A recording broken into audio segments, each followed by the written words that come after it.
Hi everyone, I'm John. I'm the Aaron Judge caller, as you'll recall. I'm totally thrilled to be here. I'm going to be recessive. My role is to be an interlocutor for the brilliant Suzanne Nossel, who's here, whose book is in the middle and can get passed around. And on a subject where there's a huge amount of noise and smoke and controversy and foolishness, Suzanne Nossel is one of the great wise figures of our moment on this. She has good judgment. And it turns out that having good judgment goes a long way in this space. So I love this book. I commend it to you. And I'm really excited to talk with you about it, Suzanne. Can I just let's start jump off? in. Thank you so much for that could you just start? introduction. I mean, tell us a little bit about where you're from. I mean, just give us a little introduction so we have some biography to work with. Yeah, sure. So I was born in New York. I grew up mostly in Westchester County in Scarsdale. My parents were immigrants from South Africa. My father's family was Lithuanian. My mother's family were German Jews who left Berlin in the 1930s and came to South Africa. So that they were in South Africa for sort of a generation and a half, but we were, kind of like many Jewish families, sort of scattered and itinerant. And my parents came to New York. I grew up there. I used to visit South Africa as a child during apartheid. My grandparents were there and other relatives. And I think that was a pretty formative experience for me.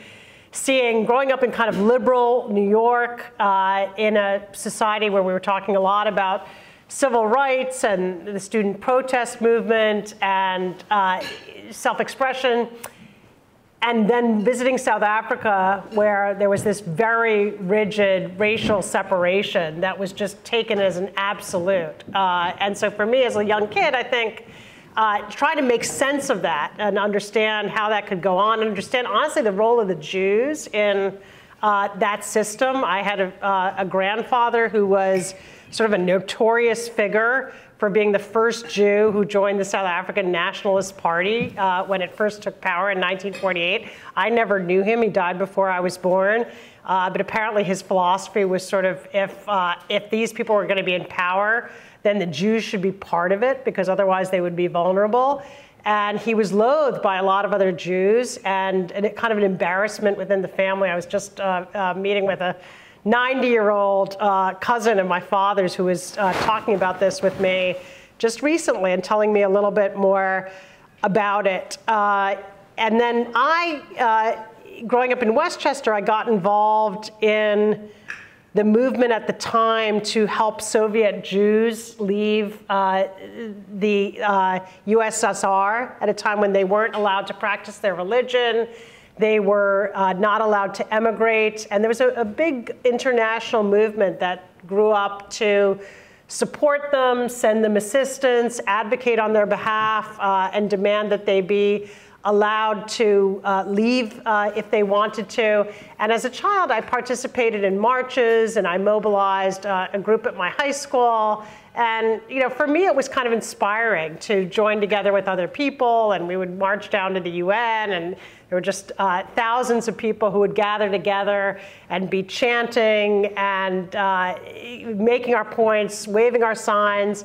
And I think for me, that sort of kindled some of my interest in the area of human rights and what it felt like to join together with other people to work on behalf of an important cause. So there's a couple of formative points of my upbringing. Right, I can see some free speech stuff in there. So I understand there are many people around the table who are about to graduate from college, just did graduate from college. What did you do when this big moment came? What did you do after college? Yeah, well, it's interesting. It goes back to those experiences visiting South Africa as a child. I think I was kind of mystified. I mean, my parents would just sort of say, they had the double-decker buses, and as a little kid, I wanted to go on the upper deck, and they said, no, you can't go there because that's for black people. And and that was just how it was. You couldn't go to this beach. You couldn't use this water fountain. I mean, it was a really strict and sweeping system. And I knew there was a movement to try to overthrow apartheid. I knew there was a guy named Nelson Mandela who was in jail, but I didn't really know much.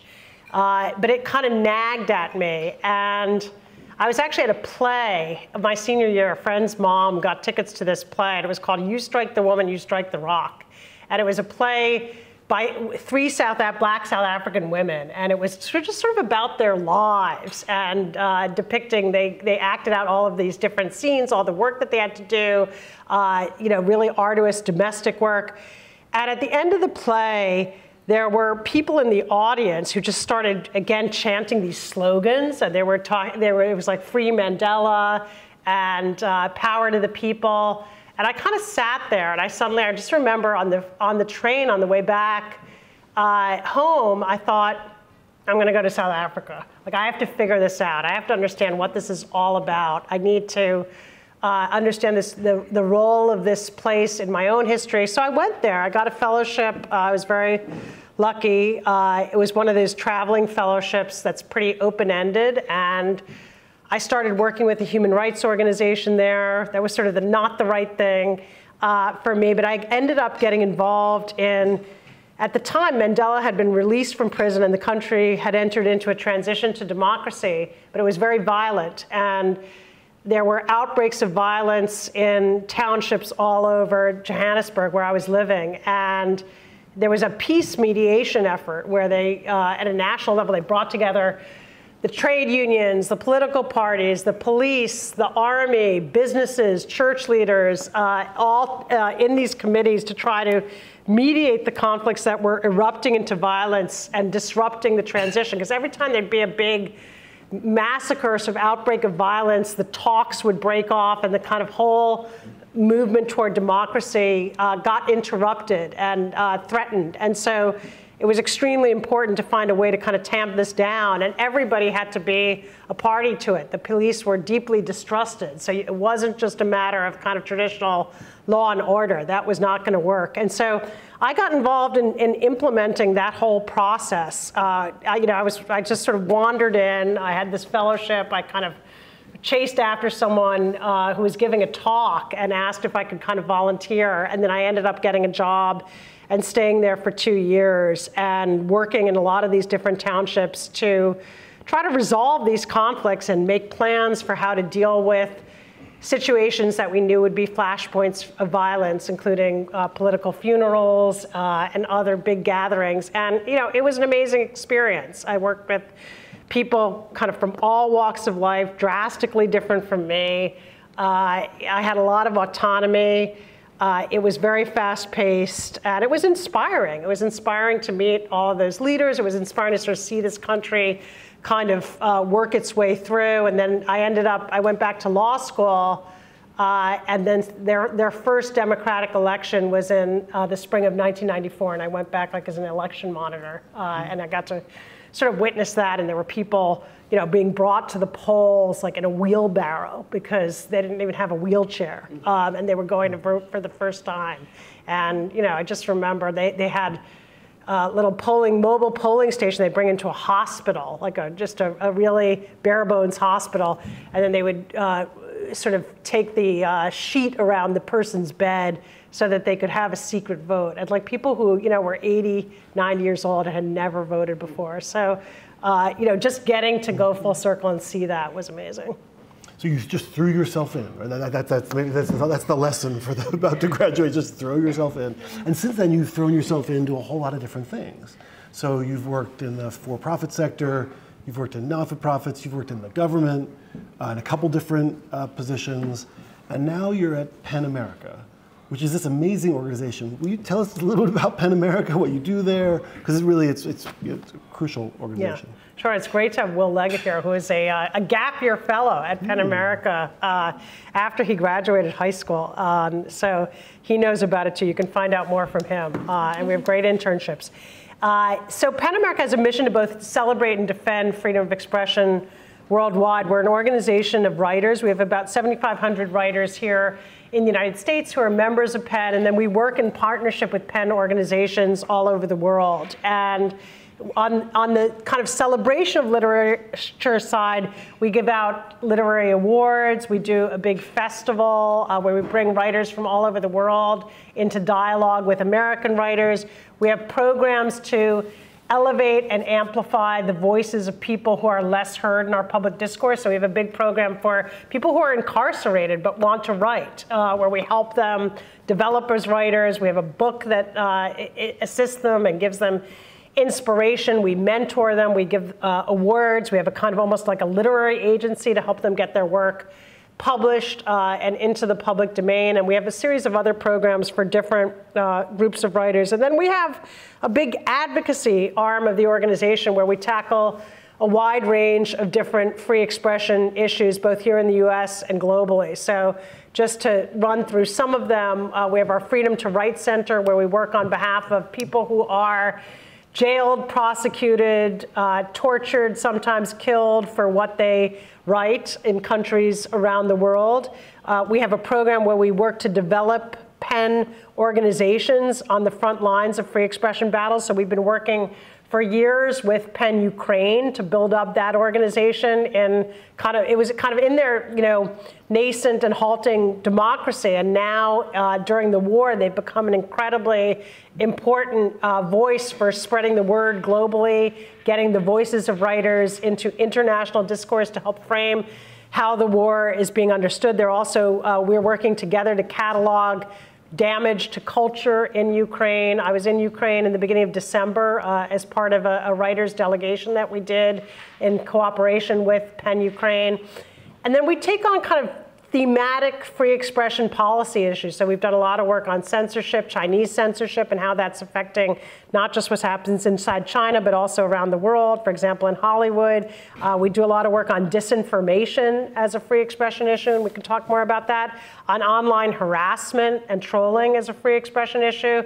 And then a lot of work on free speech and education, which kind of started out as campus free speech and cancel culture and speaker disinvitations, trigger warnings, microaggressions, all of those issues. And I talk a lot about those issues in my book.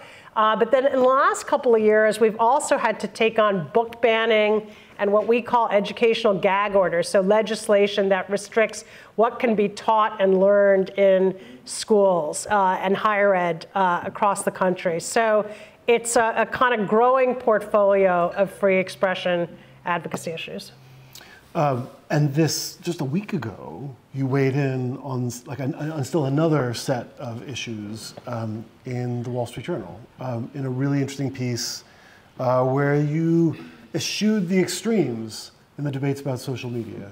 Tell us about that. Yeah, sure. So I'm also a member of the Meta Oversight Board, which is this body of experts that was convened to help adjudicate and review decisions about what content stays and goes on Facebook and Instagram. And so that's gotten me, and our organization, through our work on disinformation and trolling, has gotten deeply into these thorny questions of what the boundaries of free speech should be online. And in my piece in the Wall Street Journal, they kind of approached me to write something about social media because of all of the debate over, I think, Musk and Twitter, and now, today's decision by Meta to restore Trump's access to the platform. And, what I wrote was a piece about how, essentially the title they gave it was "There's no quick fix for social media." And my argument was that, all of the slogans, whether it's, abolish Section 230 or, stop hate for profit or get rid of the algorithms, like none of these things actually offers a silver bullet. And what is really difficult is to separate what is harmful about social media, the hatred that can spread, the vitriol, the self-harm that people go down rabbit holes and wind up exploring and being introduced to and sometimes sort of induced to take action on, whether that's suicide or eating disorders, other mental health issues. The disinformation, COVID-related disinformation is a topic that right now is in front of the board. And so, we all know there are all these harms, but there's also, let's face it, and I feel this way personally, there's an upside to social media, and I'm sure, you guys, I don't have to tell you that, it's incredibly compelling. It's a way to stay connected with people, to find things out. We can have a lot, talking about the person you can't find 8 minutes to talk to.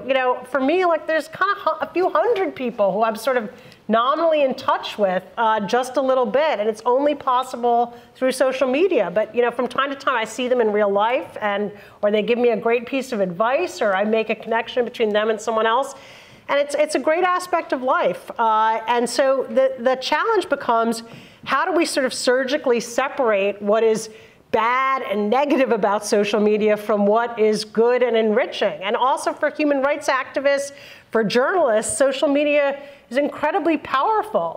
We gave an award a couple of years ago at Penn to Darnella Frazier, the young woman who documented the killing of George Floyd. I mean, it was a cell phone video that she shared on social media that sparked this whole national movement. If social media didn't exist, I just don't think it could have unfolded that way. And so the potency of that is the same with Iran, the protest movement in Iran. It's because of that video of Masih Amin being, collapsing in that sort of police holding area, and the fact that that traveled all over the world, and we all saw it, and were horrified by it. So that power, that potency is, can't be extinguished. I don't think the value of it can be dismissed. And so the question is, whether we can separate and address what is troubling and undermining and denigrating about social media platforms without getting rid of this boon for free expression and connection that they provide. And I think the only answer, and that's what I argued in the piece, is honestly, as boring and unsatisfying as it sounds, is sort of trial and error. And that we have laboratories right now, we have them in the United States, we have them in different jurisdictions around the world. Europe is very far ahead when it comes to regulation. We have things like the Oversight Board. We have courts that are taking on these issues. And the key is to, I think, avoid hubris, avoid the sense that anybody has all the answers, or that any single solution is going to be to a magical fix, and rather to sort of structure this as almost an experimental process where we put in some regulations, we try them out, we have the ability to modify, to course correct. Extremely important is forcing these platforms to become more transparent and to give more access to data for researchers and academics so that people can actually understand what the consequences of these actions are. That's a challenge for us at the Oversight Board, is even understanding to what degree our decisions are being implemented or how widespread a problem is, just getting the data to be able to answer those key questions. So, for me, we're at a very early stage of trying to, figure out how to get a grip on this. And it's, it's also changing, as we all know. I mean, just the ChatGPT kind of craze over the last, 6-8 weeks is a perfect illustration. This, this is protean, and I think there's a real risk. I also talk about the piece of sort of fighting the last war, that we're sort of dealing with yesterday's problem and not the ones that are on the horizon. Well, you have in the piece also an unassuming, quiet, but I think really bold and striking, if you think about it, proposal for how to do this incremental, experimental strategy, which is an agency, right? One or more agencies to be the regulator, to gather the information.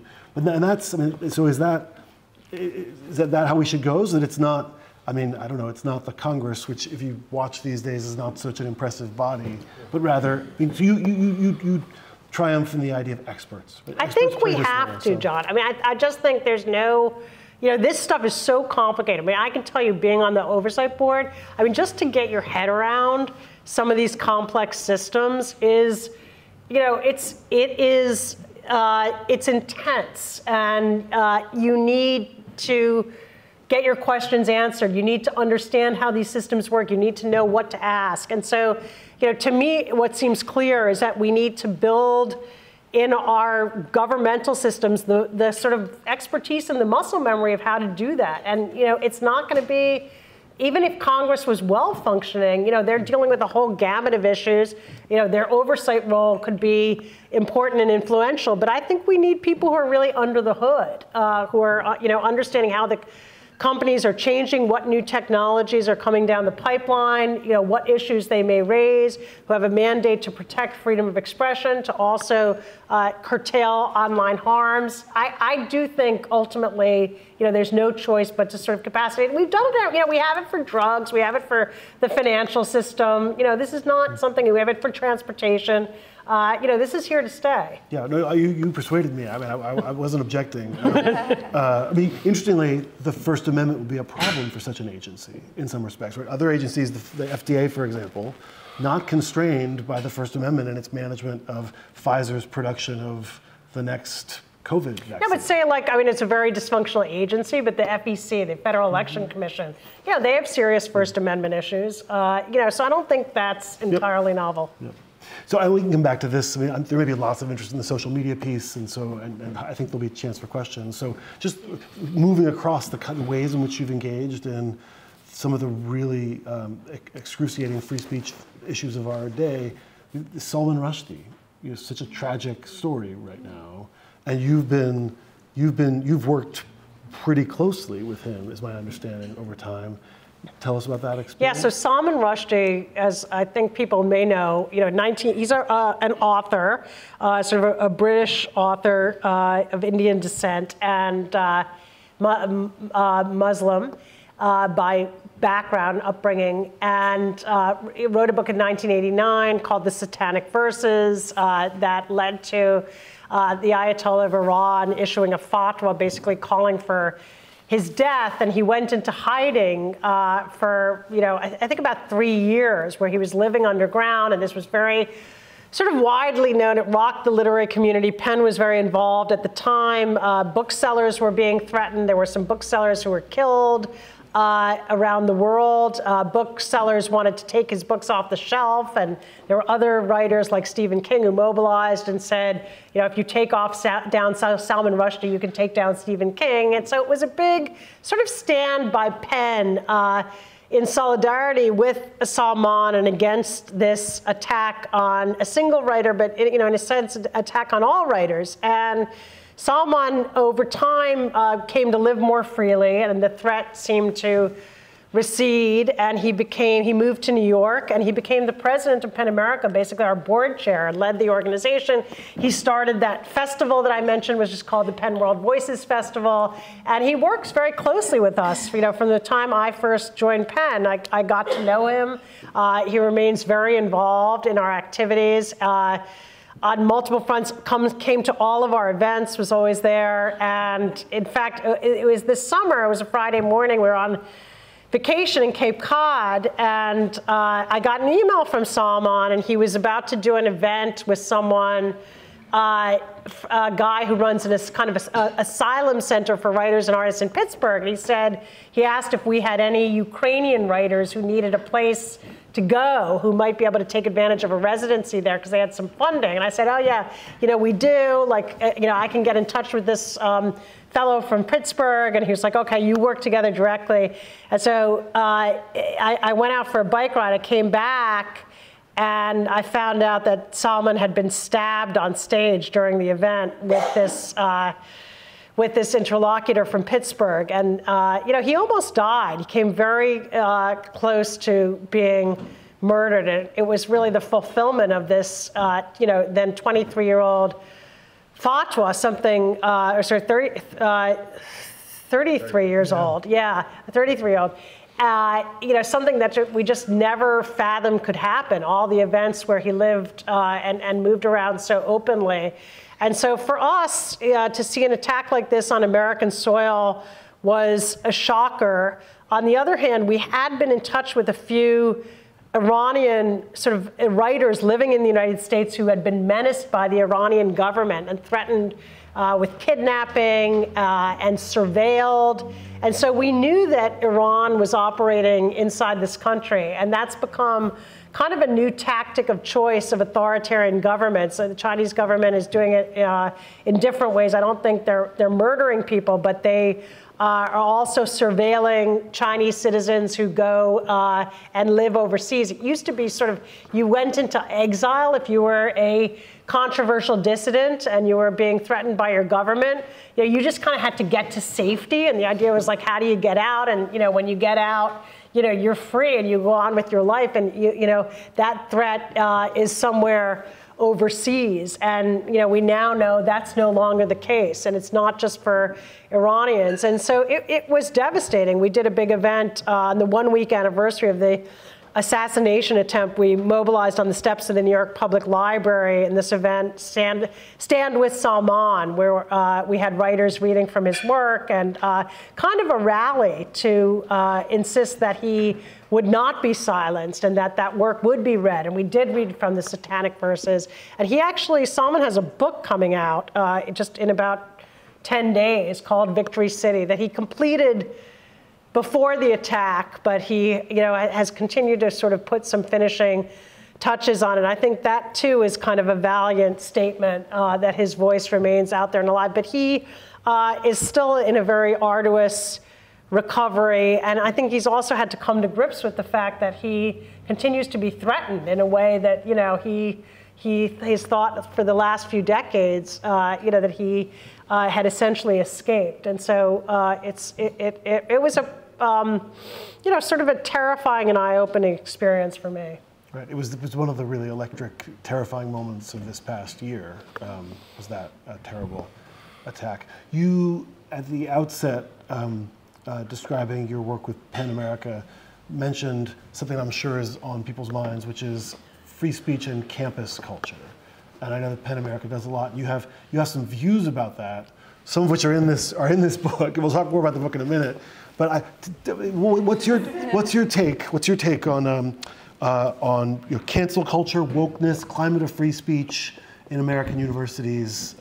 All the stuff that everybody's talking about. Yeah, sure. I mean, look, the reason I wrote the book was because as we started to, and actually it was the incident at Yale, the Halloween costume incident, which I'm sure you guys have all heard about, was kind of one of the inspirations for us to look into this issue, because we were sort of like, what is going on?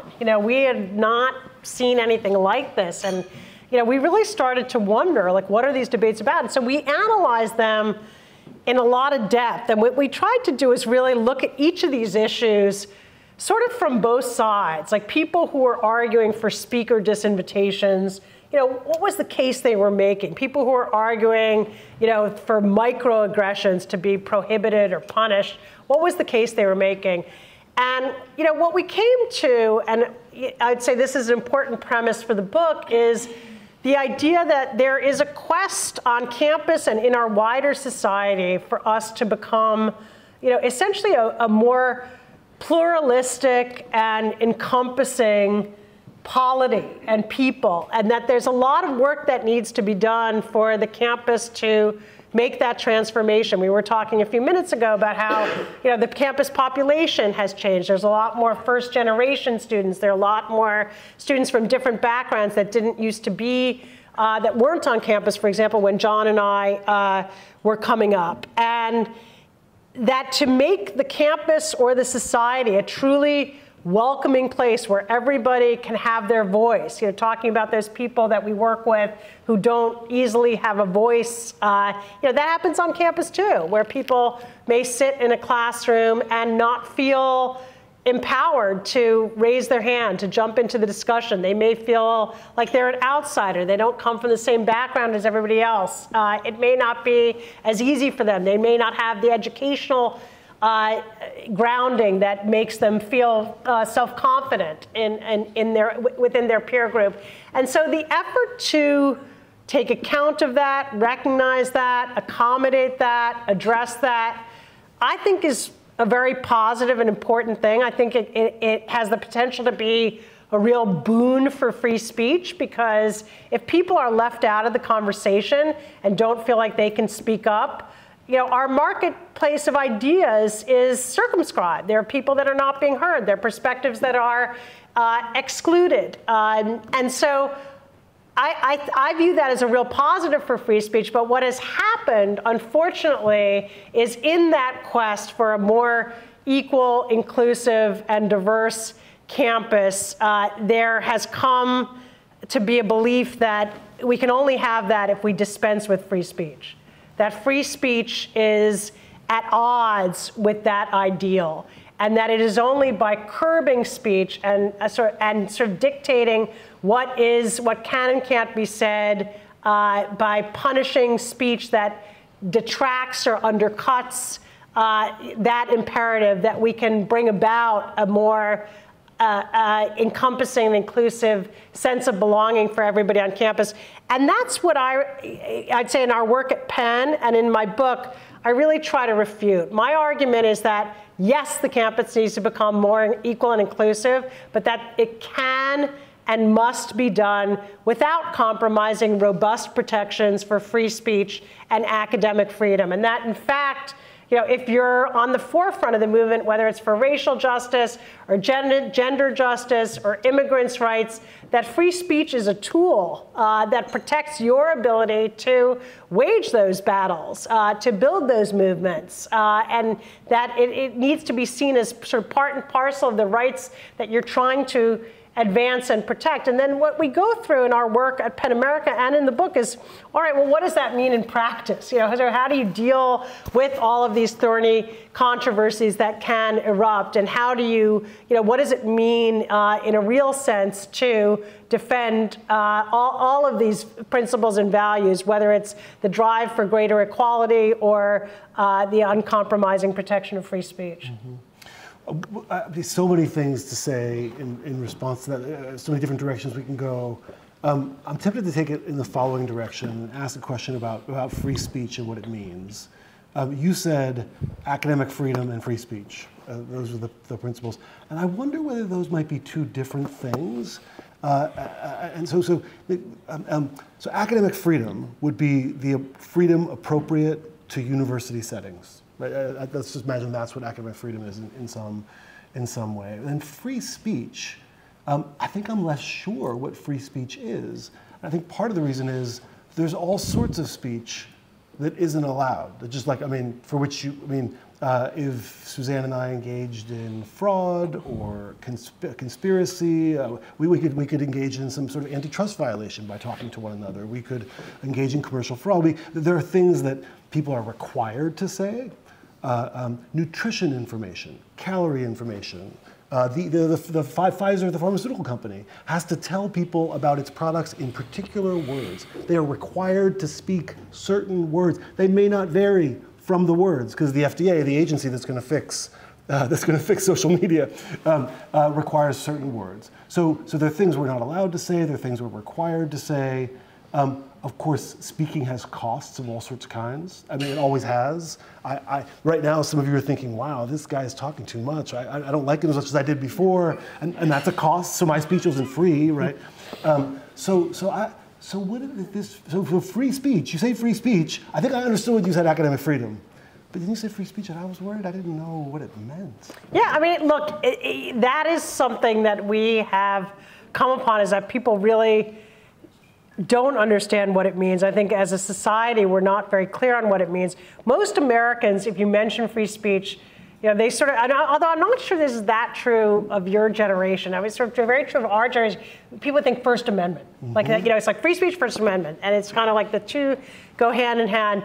And, the First Amendment, of course, is the enshrinement in the Bill of Rights, of freedom of speech, freedom of press freedom, freedom of religion, freedom of assembly, and freedom to petition the government, so to speak out against the government or raise your grievances and wants. And that's incredibly important, but there's also a lot that we grapple with. What we were just discussing in terms of social media, that for the most part is not about, we may want the government to regulate, although that's thorny because of the First Amendment, but it's really about the decisions that these private companies are making about what stays and goes on the platform. Should Donald Trump be able to have his account restored? That's not a decision being made by the government. It's being made by a private company. And so I think, and I argue in the book, that we need to take a more encompassing view of free speech. It cannot just be about a prohibition on most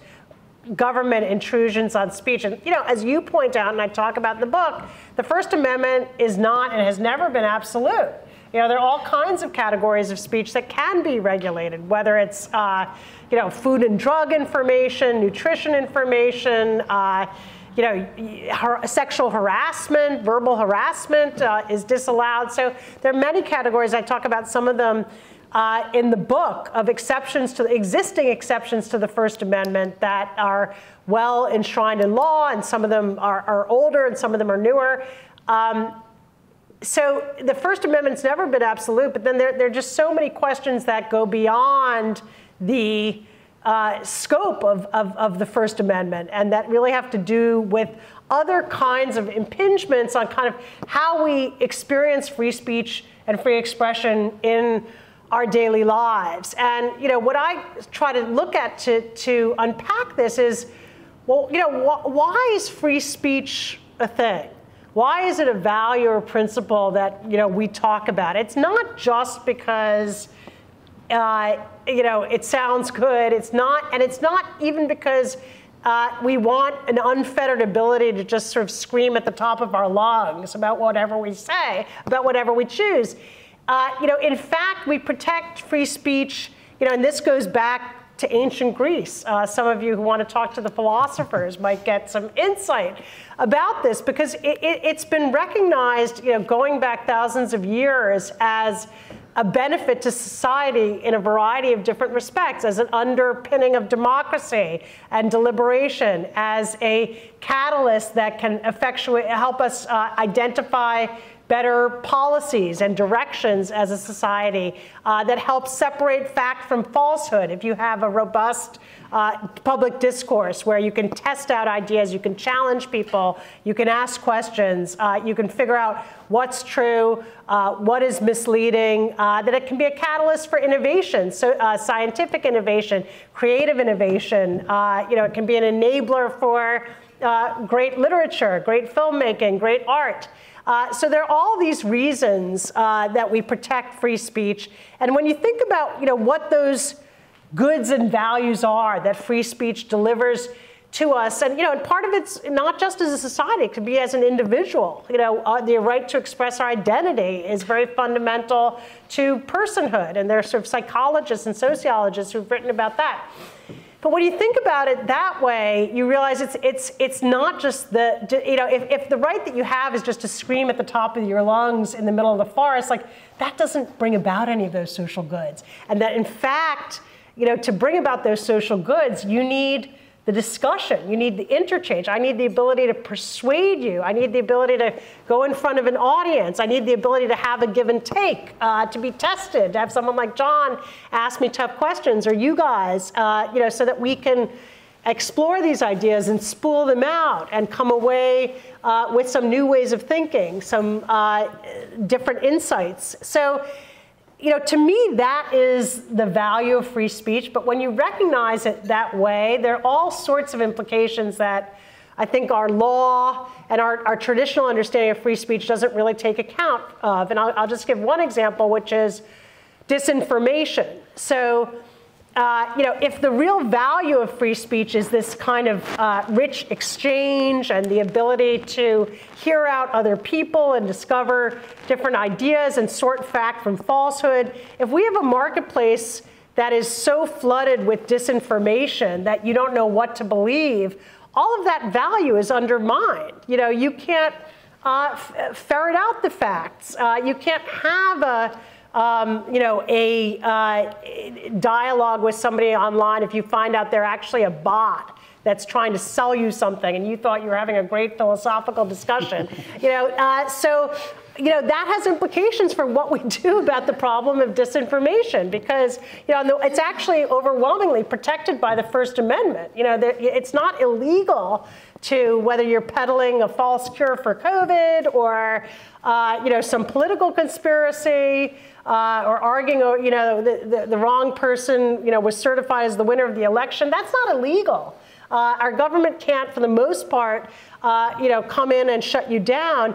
And yet, if it pervades and it overruns our public conversation, we have really lost something. And so, at PEN America, that's kind of why we take on these non-traditional issues. We see ourselves as stewards of free speech, but also as kind of guardians of a thriving open discourse, which entails a lot more than just defending the First Amendment. Right, thriving open discourse is the new free speech. I like that. Let's do that. A couple times you invoke the marketplace of ideas. one of the central metaphors of free speech. Sometimes said to be associated with Oliver Wendell Holmes Jr. But for at least for 100 years and more, the marketplace in ideas is one of the. That's how we're going to figure out the truth. Ideas will be tested in the marketplace of other ideas. But I find that my students are more skeptical today than they were 20 years ago of markets. The free markets, the marketplace of ideas was super popular in late 90s. Late 90s, markets are great, look at all this good stuff. Ideas too. And maybe the crash, a whole bunch of different things have produced skepticism about markets and also skepticism about this metaphor. And your book talks about inequality in the marketplace of ideas pretty powerfully. So tell us, how should we think about that? Yeah, one of the things about the book, just to say, is it's organized, it's got 20 chapters that are sort of organized around 20 principles that are sort of my notion of what we need to do to preserve free speech in our diverse, digitized, and divided society. And those 20 principles really are kind of interlocking and interlacing, and some of them, in a sense, counterbalance one another. So, I do, as you mentioned, I talk about, I think one of the reasons people are sort of skeptical of markets is power differentials, and the fact that, these markets, whether it's an economic market or a market for speech, they're not really free because some people are equipped and resourced in a way that they can dominate, and then other voices get stuffed out. And that's part of why, in the work of PEN America, we see it as a free expression organization. We view it as part of our mission to elevate these lesser heard voices because we do recognize those power disparities and how they can distort our discourse. And so I think, part of the work of a free speech advocate has to be to try to lessen, those differentials and make sure that the people who, might not otherwise be heard get to have their voice. But I don't think there's a better solution than trying to keep the discussion open. The idea of trying to privilege certain voices over others in order to kind of correct the imbalance. This is something I talk about briefly in the book, and it's something that came up on the college campus. I think it's called, it has a very strange name, but maybe you've heard of it, like a progressive stacking. And it's basically the idea, you know what that is? Like that in a classroom, you're just gonna call on certain people first, and it's basically based on race and gender, and that you're gonna have a rigid system where there are gonna be certain people where it's sort of sorry, if you have your hand up, you're just not, it's like a last resort to call on you. And I find that kind of approach, that doctrinaire approach that sort of says we can't have an open, free flow, and we have to, kind of create a new set of rules that are going to upend the power dynamic. To me, that is, that's the wrong approach, and that there are other things I talk about in the book that I think you can do to try to make sure the conversation isn't dominated by certain people, that people who may not have as easy a time coming into the conversation have an opportunity to do so and can have their say. So I think that's really important, but that even though the marketplace is not perfect, I'm not sure there's a preferable system out there. Great. So we're kind of getting. I'd love to bring in people, but I think we have more time a little bit. So there's a relatively new development. I want to say it feels old-fashioned. It's not a cutting edge. It's not a cutting edge sort of thing. But if it's all of a sudden on our news agenda, which is just old-fashioned book bans and prohibitions on teaching certain things. It's as if we're banning evolution in Tennessee, banning the teaching of evolution in Tennessee in the 1920s. What do you think is behind this trend? How do we explain it? Are you working to do something about it? When I first got to Penn, I found out we still dealt with the occasional book ban, and it just seemed so old-fashioned. It was so 1950s. But we would have someone would report a book ban, and we would like send a letter to a librarian or a school principal, and they'd usually put the book back on the shelf, and we sort of did it with one pinky, and that was it. And I honestly never thought about it. And then just a little less than 2 years ago, this became kind of a tactic of choice, and we've now documented in our last report about 2,600 book bans in different communities across the United States, more than 50 pieces of legislation prohibiting certain concepts from being taught and studied in college classrooms, about 17 of which have been enacted into law in 15 states. And so it is serious. It comes down to, I think this pitched battle that we're immersed in as a society about the very issues we were talking about a moment ago. How do we become more pluralistic, more equal, more inclusive? What has to change? And part of what's being looked at is how we teach American history, what literature we introduce to children, how we talk about concepts like gender identity in the classroom. And those things are controversial, they're sensitive. I think there's some people who feel like, it's gone too fast, it's gone too far, this is ridiculous. My children are being introduced to things that I don't believe in or that I'm not comfortable with. And so there has grown up a sort of movement to resist that. And my view is that these are questions we need to be able to debate. We need to have a discussion that includes parents and educators about, what is the right way to talk about, non-binary identity with very young children. Should we be talking about boys and girls? Should we be, talking about a spectrum? That I also think there has to be space for communities to weigh in on that. And it's going to be different in different parts of the country. Religion may play into it, personal beliefs may play into it. And it's tricky, it's not easy. But what I know very clearly is the answer cannot be legislative bans. Like, to ban ideas and books and stories and narratives, to me, just runs counter. These are government bans. I mean, this is exactly, to my mind, what the First Amendment was intended to protect us against, which is viewpoint-based government bans on speech. And what we're seeing in communities where these bans are in place is, the effort is not just to remove a single, or a set of books. It's actually to intimidate teachers and educators and sort of stoke fear about how these concepts are dealt with in the classroom. And it's leading teachers to leave the profession. It's creating a very hostile environment where now they're having to send sort of armed guards to school board meetings because it's gotten so heated.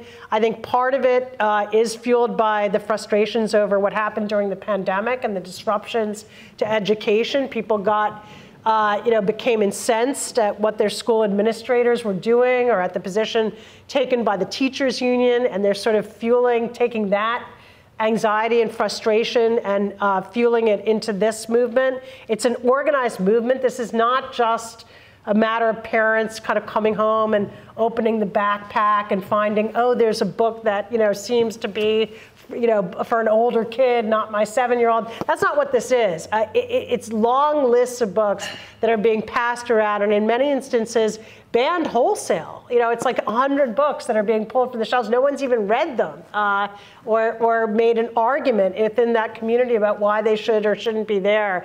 So to me, it's a very distressing resort to censorship. And that's what troubles me the most. It's not easy to have these conversations. There's not an easy answer. I think, there's no avoiding some, probably tense meetings and discussions, and not everybody's going to agree. But to legislate certain ideas as off limits, to me, what's most problematic is giving our government that power.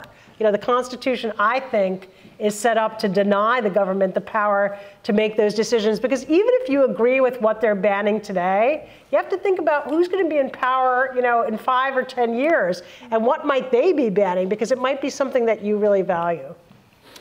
Yeah, so that's a really dire situation. So, which leads me maybe the most dire question of all. Well, is and maybe this will be the last question from me, and we can open it up because I'm sure people have things to say. Which is, of all the things going on right now, we've had a whole list of worries and horrors.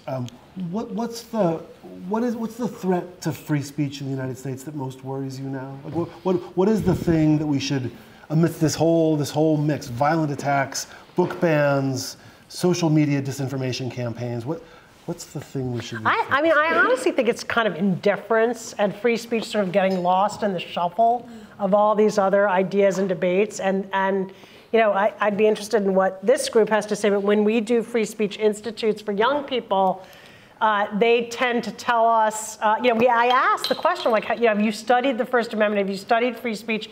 They haven't. Like, they've maybe done one, little lesson if they go to an American Studies high school, but they know very little about it. And, it's not something that we are instilling as a powerful value or talking about. What we find when we do free speech institutes for youth is that once it's explained to them, and we introduce them to people who've been a writer in prison, or to people who have been persecuted for expressing themselves, it's very inspiring, and they do get it, and they do understand why it's important, an enabler of the causes and the issues that they do care about.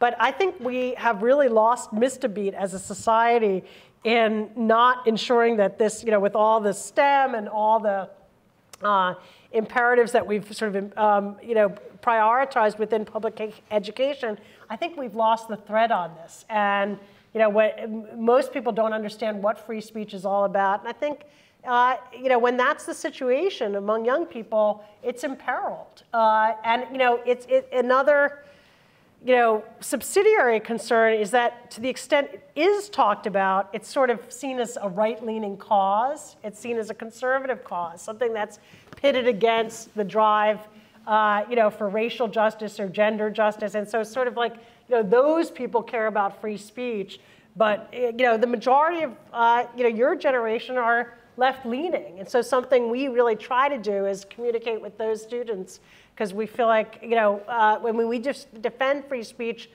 across the spectrum, and we have all kinds of kids who participate in our programs, but we sort of feel like you can't just leave out the left and speak just to those who are kind of gravitating toward this cause, because that's not ultimately going to be enough. Mm-hmm.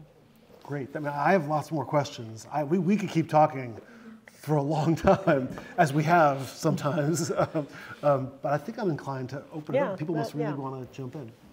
You want to call on people? The mic. Yeah. To pass. Okay.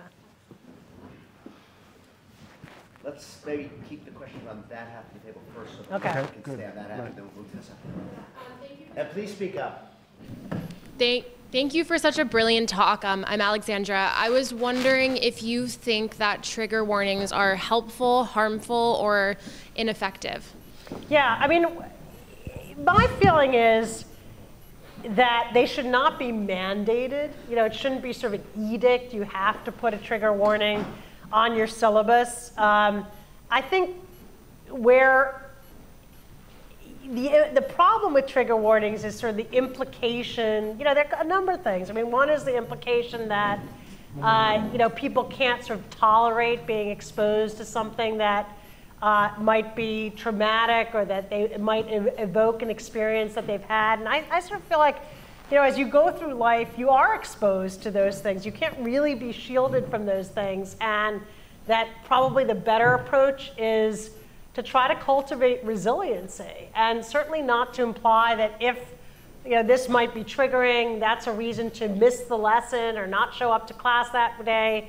That said, I mean, I sort of think of this story at Harvard. I went to Harvard, and they, during freshman week, you go and see Love Story, the movie. And I remember just reading this girl from my class, and like her mother had died recently, and she was like, I needed a trigger warning for Love Story, because it was very upsetting to see that movie of someone dying in a similar way. And like, I thought, that's where, like, going back to how we approach the work, like trying to understand like the kernel, like I can empathize with that, you know, like it was upsetting to her. I don't think she really needed a trigger warning, but you know, I think a generalized sensitivity to your students and their backgrounds, not hiding the ball, you know, not trying to do things just for shock value.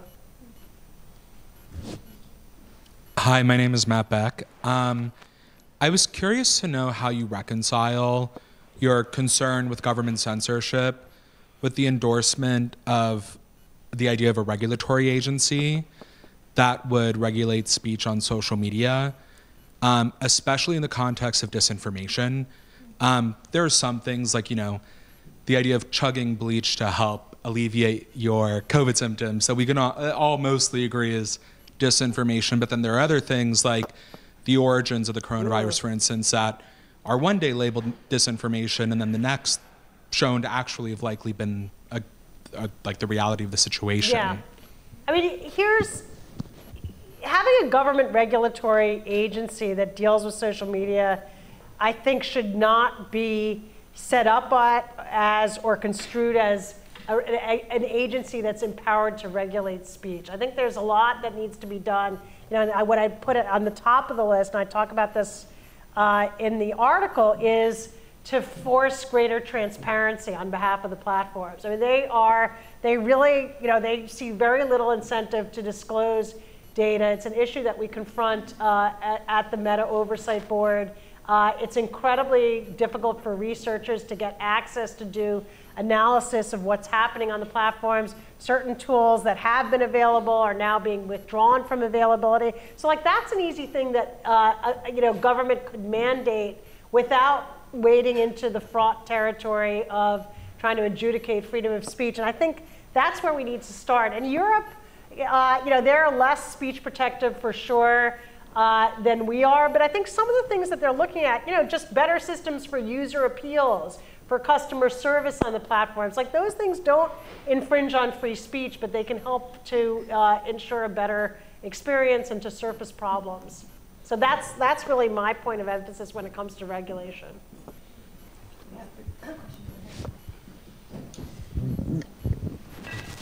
Hello, I'm going to come out from my little corner there.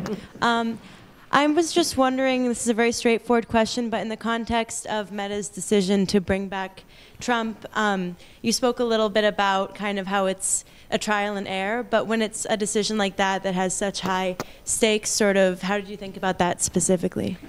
Yeah, I mean, it's, you know, it's a good question because, you know, some of these decisions have to be made in real time, and they can be, you know, that's one example, but there are also situations, you know, for example, that we deal with on the oversight board where, you know, there's speech in the context of a raging conflict. And if they take down those posts, you know, people may not be warned of violence that could affect them. If they leave up those posts, those same people could be incited to commit violence, you know, preemptively because they think somebody's coming after them. And so, you know, it's not possible to sort of, you know, we don't really have a pure laboratory situation where, you know, it's a sterile environment and there are no real world consequences. And, you know, it's tricky. You know, I think the process, you know, I'll say this, I haven't even had a chance, because it just came down this afternoon, to read what Meta put out on the Trump decision. But I think what is good about the way they've approached it is, you know, they issued some reasoning when they first made the decision to remove him from the platform. Then they kicked it to the oversight board, which did a lot more analysis and called on Meta to come up with, you know, a longer-term decision. Said they couldn't just impose a lifelong ban without any sort of reasoning or justification. You know, now they've come back with an articulated decision, and I think this is, you know, it's sort of modeled on our legal system where we have precedents and we have written opinions, and there's a kind of jurisprudence that is evolving about how to deal with these questions. And I think, you know, that has the potential to be important and useful. If you understand, you know, why decisions are being made, what the lines are, why someone like Trump can or can't be on the platform, I think that makes the decisions a lot easier to accept. I mean, one thing we saw when Trump was kicked off is we've seen, this very powerful sort of backlash. We've seen laws passed in Florida and Texas that purport to deal with bias on the platforms. There's a very real sense that the platforms are biased. And so, those consequences have to be taken into account. So, it does have real world implications. I think the best you can do is sort of make these decisions, like the idea that the Trump decision wasn't permanent, that it had to be looked at again, in a sense is a kind of trial and error approach. Thank you.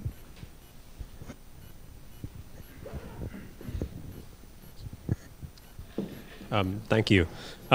A year ago or so, speak up, yeah. A year ago or so, I remember there was a series of articles run by the Wall Street Journal on various activities of Facebook, or I guess Meta, including the fact that while we invest, I think it invests 95% of its resources in content moderation in the United States and Europe, I think mainly the United States.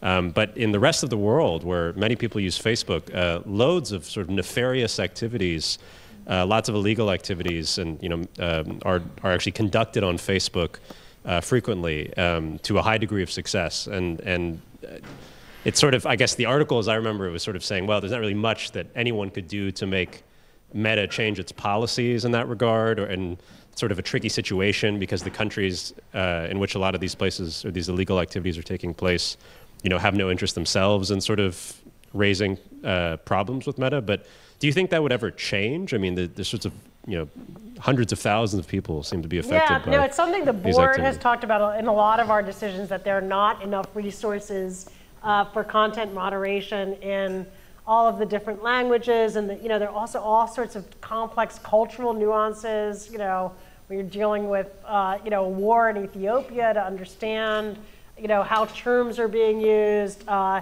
So it's a huge problem. The fact is, we did a study as part of the oversight board on, their system of basically when it is that certain content decisions get escalated to higher levels of more senior and repeated review. And a lot of it has to do with sort of business risk and who's going to call them out if they take down a post, who's going to reach out to senior management and complain. And, that's Americans. It's not people in Myanmar or Ethiopia who have the connections to do that. And so, what we found in this study is that, we were really struck by how much is governed by that. And so, the question becomes, how do you change the incentives? And, part of it is the, and I give Meta credit for allowing the oversight board to sort of snoop into their business and empowering this independent group of experts to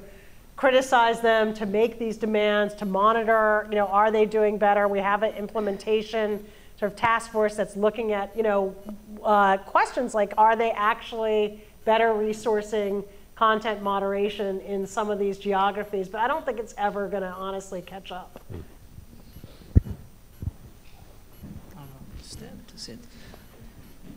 Hi, I would like to ask you a question related to Compass's freedom of speech that you were touching earlier.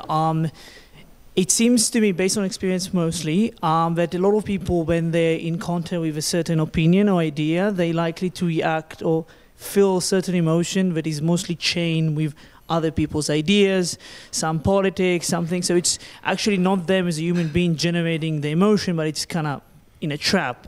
And I have a question of how would you solve that? And if the fact that you were talking about freedom of speech constantly is not even backfiring, because you actually, by talking about it too much, you maybe integrating too many negatives opinion about that. And on top of that, I will ask you about blockchain technology, and if you think that might be a silver bullet to certain problems. I mean, if blockchain is the silver bullet, I don't know how it's the silver bullet. So I can't. I almost can't answer that on free. I don't know on free speech. I mean, it seems like a great idea for securing certain transactions. But I do agree with you that I think there are a lot of settings where people feel like there's a certain expected response, and they feel sort of compelled to react in that way, when in fact, I mean, what they're thinking is very different. And I'm sure you guys see that in some of your classrooms where, something is said and it feels like everybody has to nod or go along with it, but meanwhile you're sort of clicking and having a very different conversation with yourself, or maybe you're catching someone's eye across the room to say, I don't really look at it that way. And I think the question is, how can we make space and create a zone where people can articulate those differences, because it becomes a very flattened conversation. My daughter, who's in high school, was talking about, sort of this discovery of America, and is that the right terminology or way to think about it? And there's sort of a doctrinaire view that it was only all bad for all these explorers to come, and it was devastating for the Native American communities. And she sort of felt like everybody was thinking, actually it's more complicated than that, but you couldn't say it.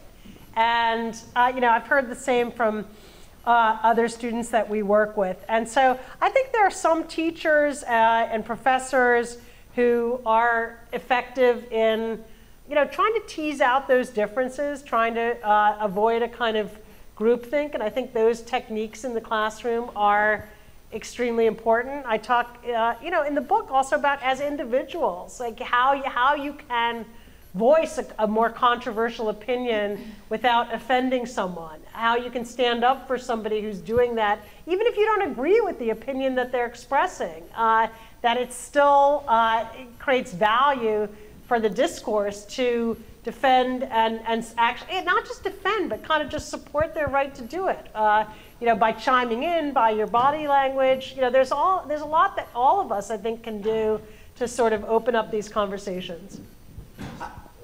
Before we continue the questions, I just want to go through an exercise on this question and your answer and what we're doing tonight. So, real short, raise your hand if you were to ask a question here tonight, if we shut the cameras down, that you wouldn't ask because the camera's on. So if you have a question that you'd like to ask, but are hesitant to ask the question because there's a camera rolling, if we shut the cameras off, would you ask that question? If that's where you are here at the table, raise your hand. Should we take the poll with the camera on? I'm sorry. That's right. Take the poll with the camera off. Yeah, very good. Or very turn good. it away. Okay, so that's the first question. So everybody in this room, nobody raised their hand. Well, maybe they don't want to raise hand on camera. The camera's on. Yeah. Okay, so let's stop the camera.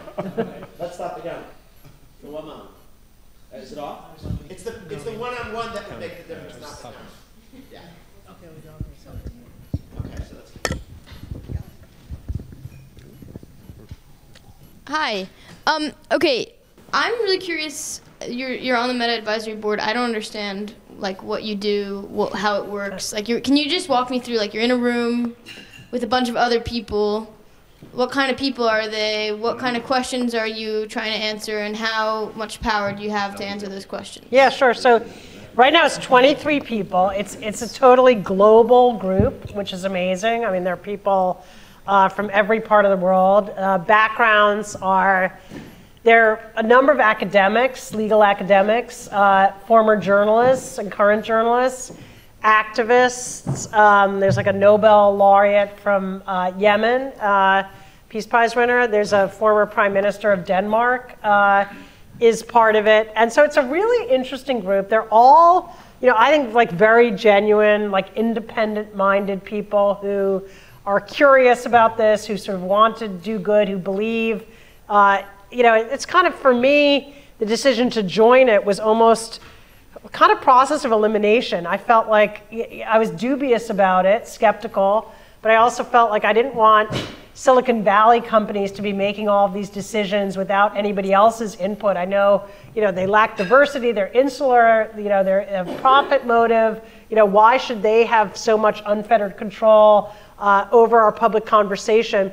And I was also skeptical about governments. I didn't want to empower governments to weigh in on content. And so, it's like kind of, well, you know, if you don't like either of those solutions, maybe we should try this. And so that was very much my premise in joining it, was really, it is an experiment, and maybe better to be part of it and learn something and see how it can work. And we, for the most part, we take on individual cases. So people, users of Instagram and Facebook will challenge a decision that the platform has made when their content has been taken down for the most part, or sometimes if something's been left up that they've complained about, and we're asked to take a look at it, and we examine it. We reference Meta's own sort of internal corporate principles like voice and dignity and other things they've said they're going to uphold. We look at international human rights law, and then we draft an opinion.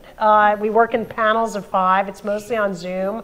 We've had one big in-person meeting. We have another one that's coming up, you know, where we sort of talk about the workings of the board and how we can be more effective. And then we have some policy advisory opinions where we go into depth on an issue, like this issue of how Meta treats sort of its high priority users. There's now one that's underway about COVID-related disinformation. And, you know, basically the idea, like during the height of COVID, it was kind of, I think, taken as a given by most people that allowing disinformation on the platform was really dangerous. It could impair the public health response. There were sort of emergency conditions. And so they were, you know, quite interventionist in removing false cures and bleach and Clorox and all of that. And then their question to us, which I think is a very fair question, is like, well, what about now? You know, kind of the immediate crisis is somewhat abated. Like, should we still be intervening at this level, you know, and sort of taking down all this stuff, or is it a freedom of speech issue? And, you know, it's a tough question. And when you make a vote on that panel, is it a majority? How does that? Yeah. So you have the 5-person panel, and then it can go to the full board, and then the full board votes, and that's a majority. The panel tries to achieve consensus, and if it doesn't, there's like another panel, like that, and that's actually not happened. The panels have achieved consensus. There are some tough votes. We've tried to get the full board on board, and sometimes we negotiate a draft to try to get everybody on board. There's a lot of ideological diversity within the board, so you know, it can get heated. I mean, I sort of think almost more important than any decision we render is just the fact that we're rendering these decisions. So even if you don't agree with every last thing that's in them, the fact that there's a written opinion that people can look at and understand and you know, base further decisions upon, you know, is the utility of it. So you've got to be kind of somewhat flexible to get to that result.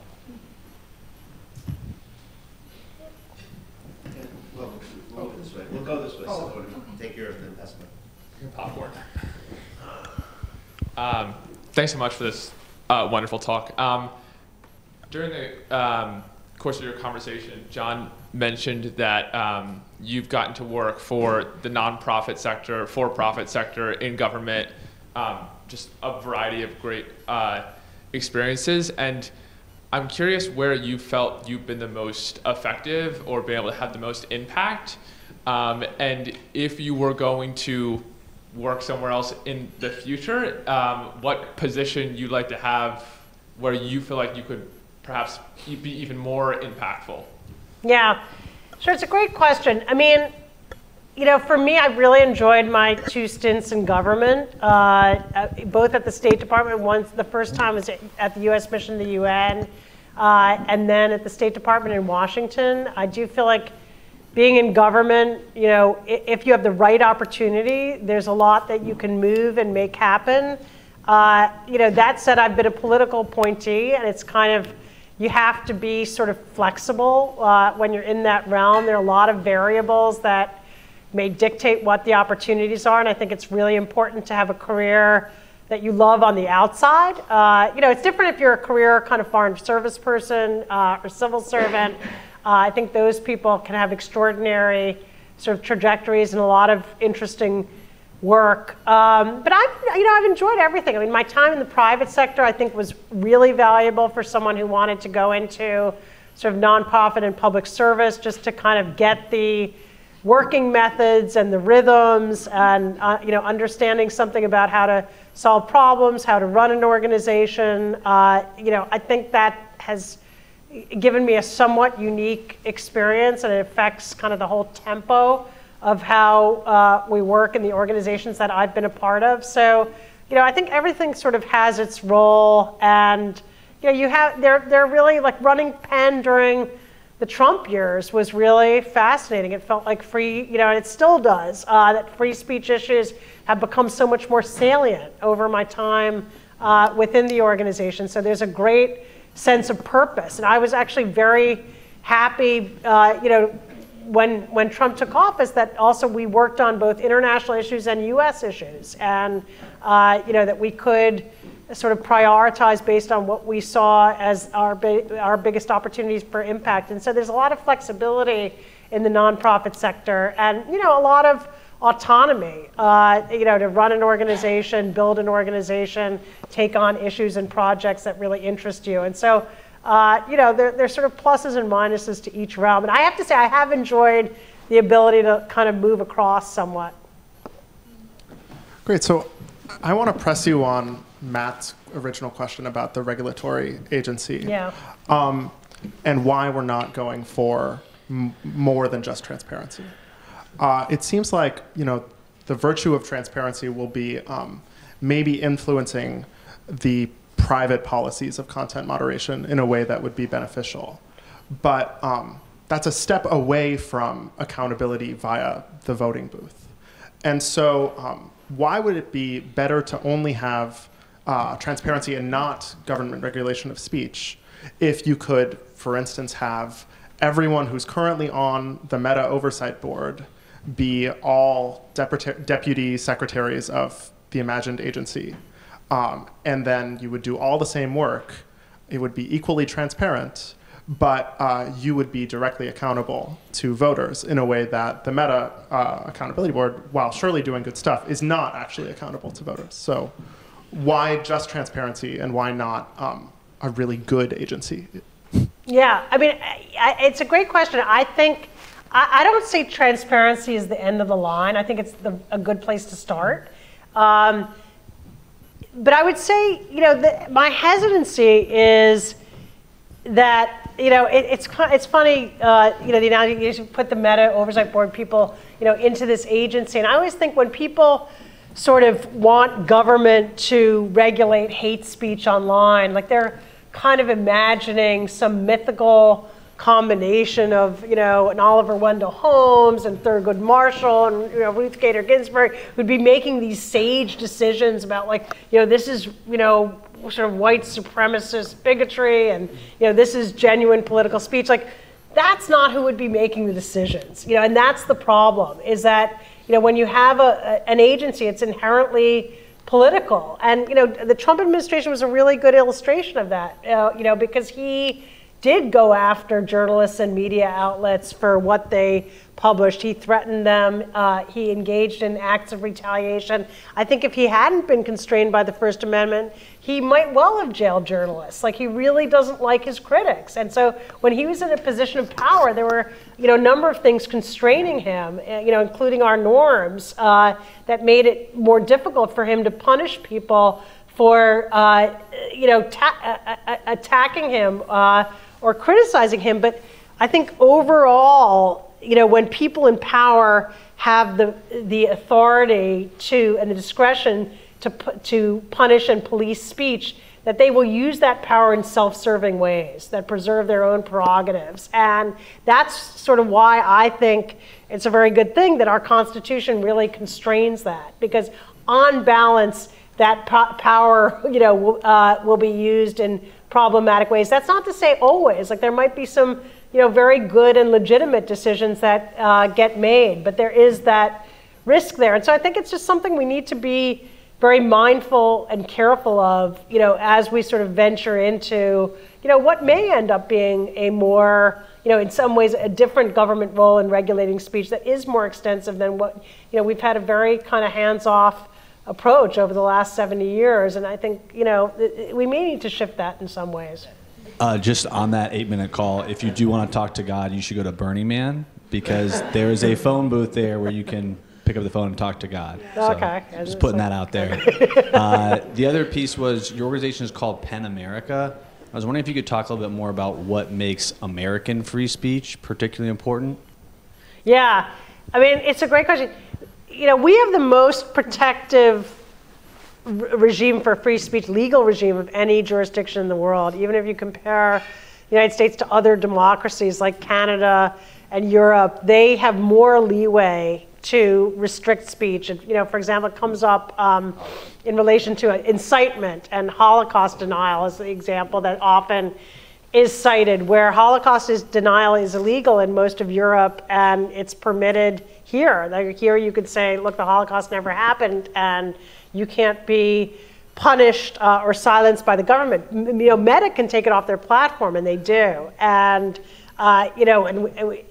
so going back to sort of the point about how much speech is being now adjudicated outside of the hands of government. And I am a believer in our approach. I had an experience, I talk about this in the book, that made a big impression on me when I was working at the State Department.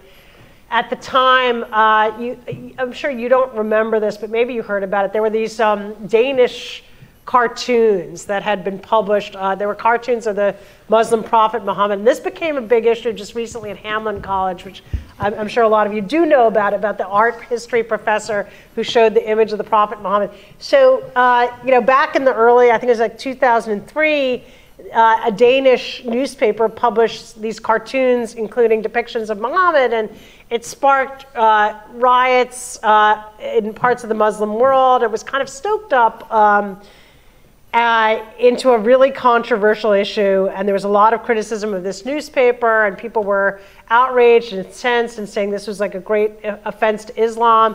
And the Islamic countries, I was working on US engagement in the UN, the Islamic countries came together and they wanted to they did a resolution condemning what they called the defamation of religion. And they wanted to get an international treaty that would have banned the defamation of religion. And as the US delegation, we were arguing against that on free speech grounds and saying, you can't ban the defamation of religion like this, is protected free expression. And it was a really intensive debate. And one of the points that would get made, that they made, I think very genuinely, was like, well, you ban Holocaust denial, so why, that's offensive to Jews. Why can't you ban these depictions that are offensive to us? And like, you're giving Jews protection that you're not giving to us. And it was a time of a lot of Islamophobia, sort of post 9/11. And it was always a very strong point for us to be able to say, well, we don't ban Holocaust denial. In our country, it's free. And it gave us a lot of credibility to say, look, we don't allow the banning of any of this. And ultimately, one of my kind of proudest achievements during that, when I held that position was, and it's sort of the inspiration of a lot of the work that I've done since, was coming together with the Pakistani delegation on a resolution to address essentially sort of respect for religious differences and how to foster interreligious tolerance without prohibitions on speech. And we ended up essentially doing a new resolution that subsumed and put to rest these efforts to ban the defamation of religion and kind of got people together behind a more constructive, forward-looking approach. And so, it kind of kindled my faith that it actually is possible to resolve some of these really thorny issues. Thank you so much for this very interesting talk. I have a question. During your discussion, you mentioned several positive outcomes from freedom of speech, the exchange of ideas. There are so many things that are good about freedom of speech. But I wonder, do we value freedom of speech because of these positive outcomes? And can we value freedom of speech as an end in itself? Can it exist as an end in itself? And can it, moreover, still be valued when perhaps it does something opposite to serving these positive outcomes? Yeah, I mean, that's a really good and interesting question. As an end into itself, I mean, I don't know, I guess to me, it kind of goes back to that idea of self-expression and that, the part of being human that is the ability to express ourselves. And so, I guess I see that as sort of less, it's not about it being instrumental to a healthy society, but but I guess it's instrumental in a sense to a healthy psyche. So maybe that's, not as absolute as you mean. I think that, so can we defend it even when it leads to problematic consequences? I mean, I think that's sort of the debate over social media, and sort of the discussion that I'm having in a sense is like, yeah, there are a lot of problems, but, there also are positives, and we also have to think about, the solutions to the problems may be, when the cure may be worse than the disease in some instances. If we're asking these platforms to much more aggressively police speech, or we're empowering a federal regulatory agency to define the boundaries of what we can say online, we may be trying to go after speech that's hateful or denigrating, but we may be putting the power into the hands of government in a way that undercuts our freedoms or impedes our progress. And so I think those are sort of the debates, and the point that you raise, is there an inherent value to free speech even when it has problematic consequences? I think there's some recognition that yes, and that's part of the work of the board. And we take decisions a lot that, like, something that seems really sort of harsh or negative on the platform just should be kept up there, because we don't want Meta to exert the power to suppress it, even though that particular expression is pretty odious.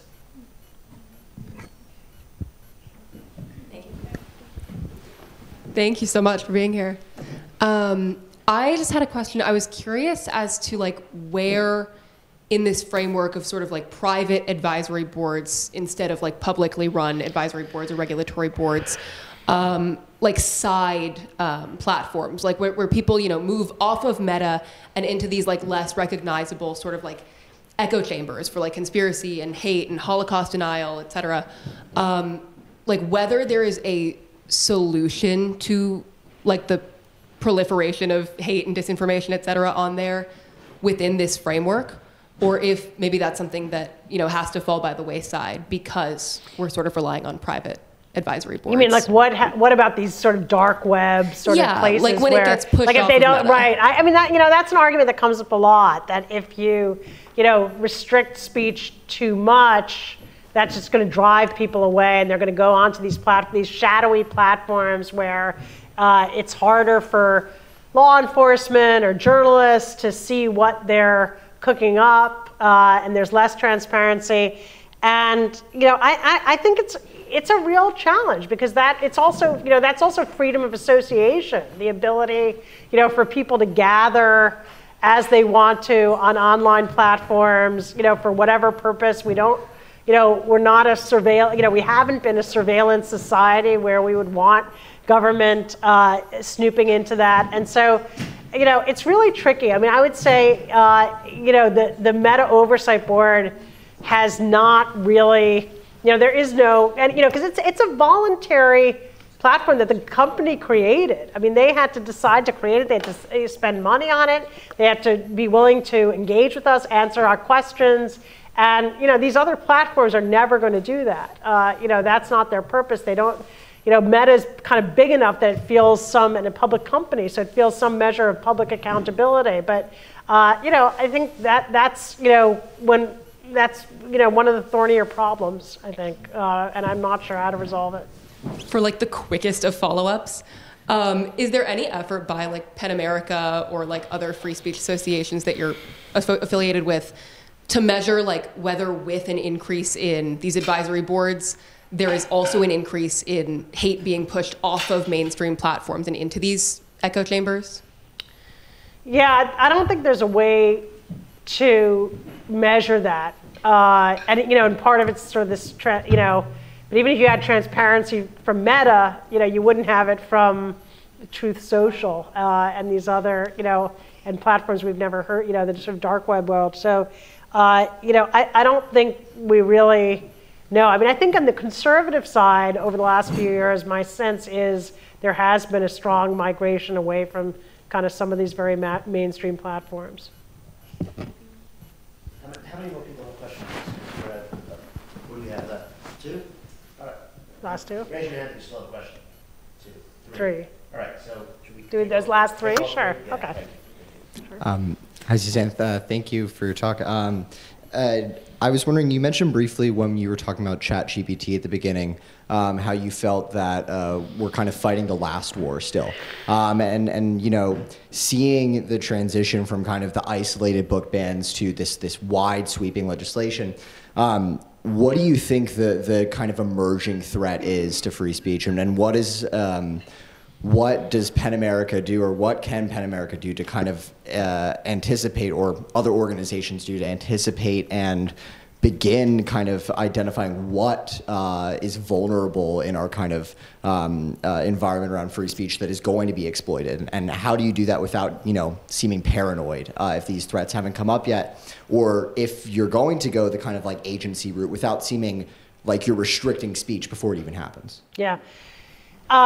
I mean, we're now looking at sort of these content generating AI platforms and the free speech implications of them. I think that's one really important set of questions. Like, it raises it's a different kind of disinformation as far as I can tell. It's not willful dissemination of disinformation so much as, you know, almost an ignorant integration of truth and falsehood, you know, through sort of the limitations of these platforms. I'm sure it can also be manipulated, you know, once people better understand how these platforms, you know, like ChatGPT work. I'm sure, you know, a whole cottage industry of manipulators and bots that try to insert, you know, their own perspective or advance their motives through those platforms. I'm sure that's going to arise and is already in the works. So those are a couple of areas on my mind.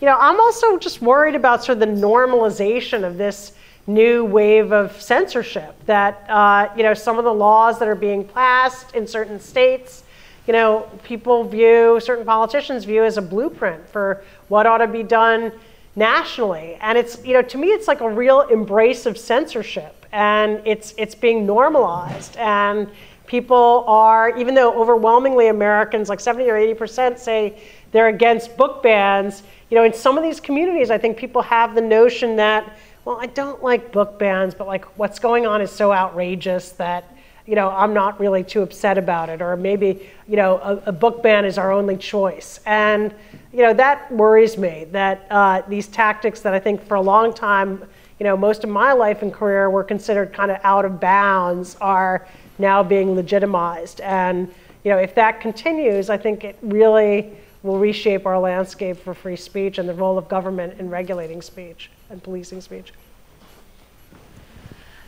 Thank you again for coming to speak with us tonight. I have a question about free speech on campus.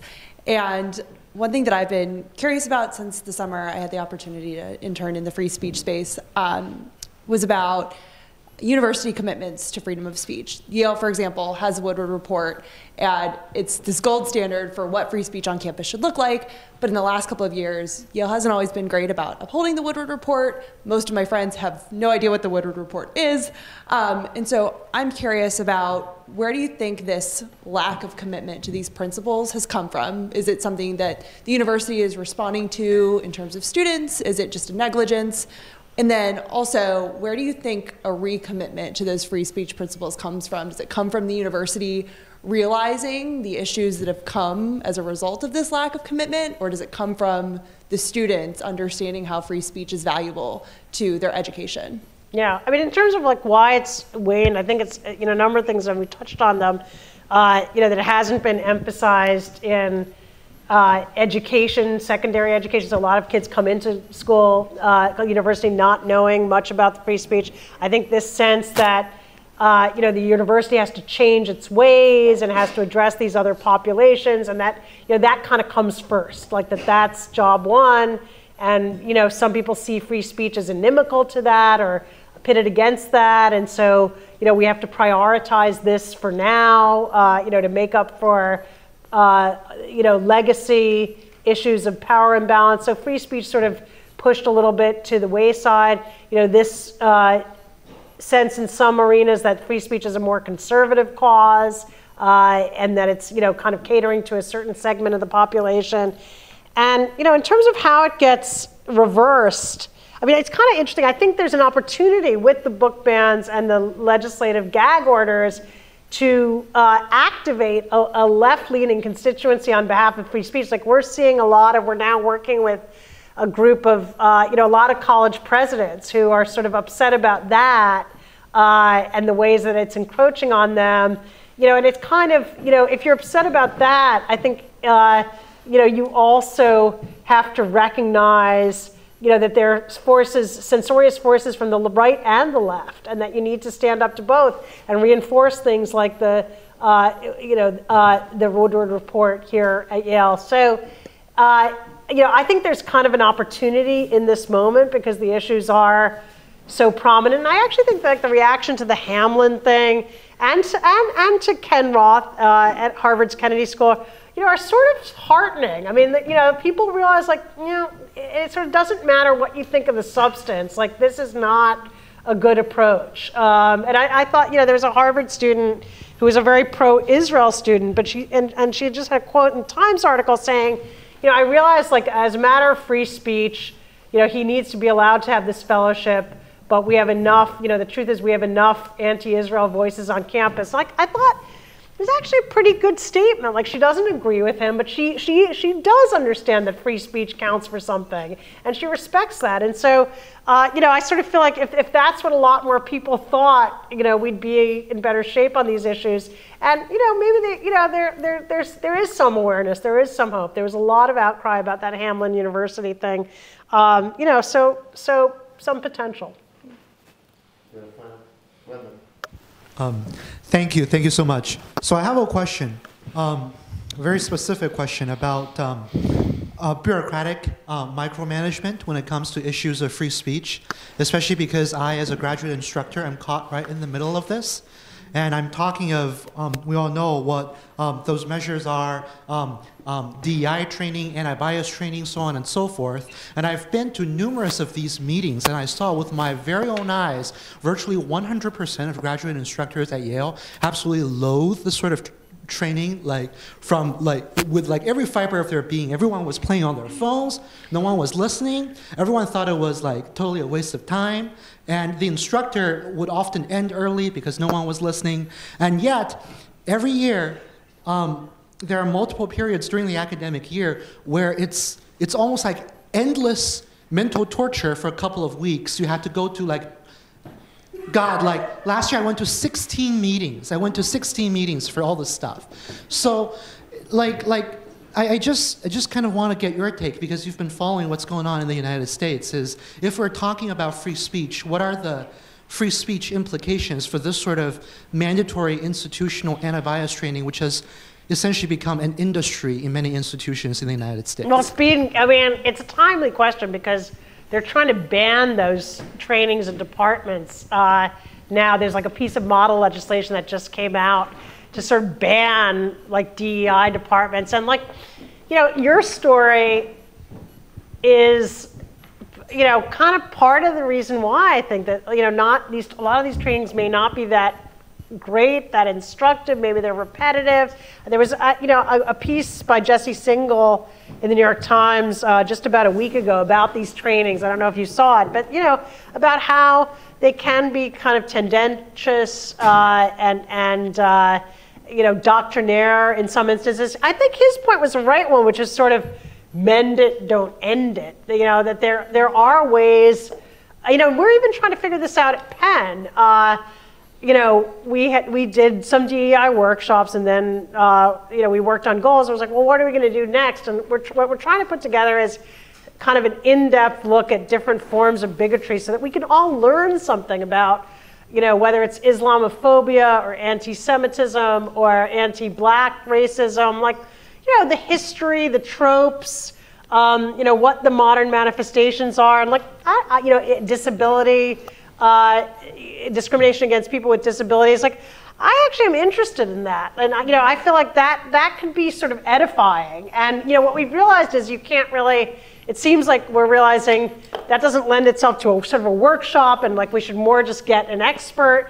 So we're really trying to be thoughtful about how do we continue to discuss these issues, educate ourselves, kind of elevate these issues, but without it being a horrible forced march where everybody dreads it, and resents it, because that's counterproductive. I mean, the other point that Jesse Singal makes in his piece is, that actually has a negative effect, because people come to, they're alienated from this agenda. They feel like it's being rammed down their throats, and they don't want to play along. And so I do think there needs to be, something of a kind of reckoning on how we go about this more effectively. I don't think the answer is banning it. Again, that is not a resort that I think we should be making.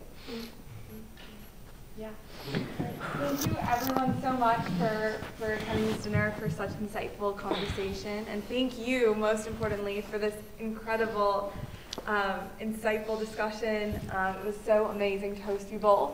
And for now, everyone can sort of trickle on out or stay. I'm sure there's dessert. And we have Suzanne for a few more minutes while she's here. So yeah, thank you, John. Thank you so much. Thank you so much. I just not have to like talk for 45 minutes. It's just going to be perfect. Amazing discussion. Thank you. There are places. I told you she was wise. No. Such good judgment. You guys must know each other. Well, we do. Yeah. Pretty well. Well, because